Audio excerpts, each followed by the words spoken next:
Hello and good morning. It might be a little bit windy, but I thought I'd do a quick video coming into another summer. So people are already describing this as the worst drought ever in Australia. So yeah, I don't know what to say. Thanks for that.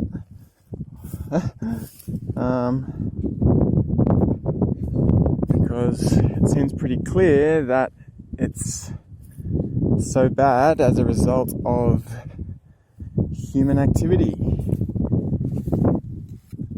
Burning stuff and cutting down trees, ploughing the soil to dust mostly. So this is grains on terraces. This is what we've grown last season. So that's obviously providing some food for our pollinators right now. A couple of leaves if we want to eat them. But most of all of those little flowers are going to become seeds that we will plant or save. So we have our own seeds. That's good, isn't it? Fantastic. Some little flowers for the pollinators, of course. Buckwheat coming up. Grains, hooray. That's a little oak tree somewhere down in there.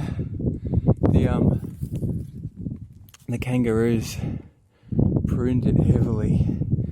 Whether it will survive or not, I hope it will. It's the grandfather oak, so I have to replace that one if it doesn't survive, but we'll work it out. There's kale, broccoli, another oak tree, same situation through there. Broccoli's looking good.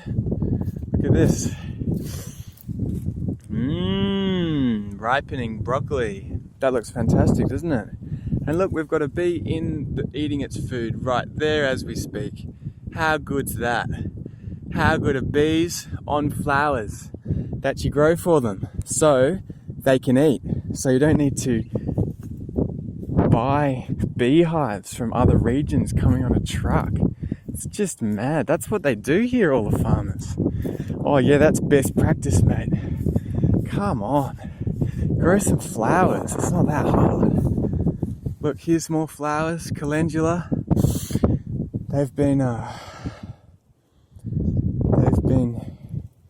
flowering year round. They're permanent now. That's fantastic. But it's a big windy day today. It's crazy weather around the state. Bushfires and so forth. 30 degrees. Like, come on, guys. You know, chop chop. Like, time to actually start focusing on real water security, real food security, you know, people being able to live and eat and like stuff like that. Like, can't just keep going into more debt, higher and higher debt. Oh yeah, sick, you know, we'll restrict the supply of housing so all the young kids need to take on $1 million of debt just to get a fucking house. Like, get real. It doesn't sustain an economy. Cabbage sustains an economy, mate. Look at it. That's just gone through. We planted that more than a year ago. And it's still just doing that. I cut it off at a certain point last year, thinking that it had finished. But actually it just resprouted. That was just a piece of treated pine. One of our major jobs here has just been picking up rubbish that the former owners, the previous generation, just left here. Like, what the fuck, guys? You just poison the land and just leave a bunch of rubbish and just like compress it to the fucking shit and cut down all the trees and spew out all these toxic gases into the atmosphere that fucking poison your children. So now we have like neurological damage in the population. Like, what the fuck, dude? Anyway, that's buckwheat. These are my oats. I love oats in the morning, so decided to grow some. They're coming up pretty nicely.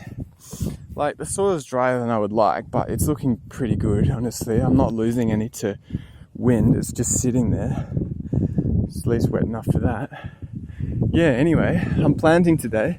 So we'll do a few more videos later on along the theme of going into the summer and what people are already describing as the worst drought in living memory. So yeah, you know, there's going to be some unprecedented activity going on this summer all around the country, you know. So let's just tune in to what's happening in our country, on our land, and start discussing some ways to make it better. And as a final note, look at this oregano.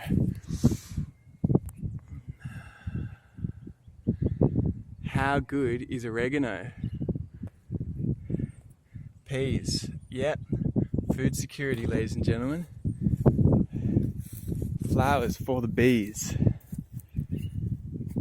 Peace.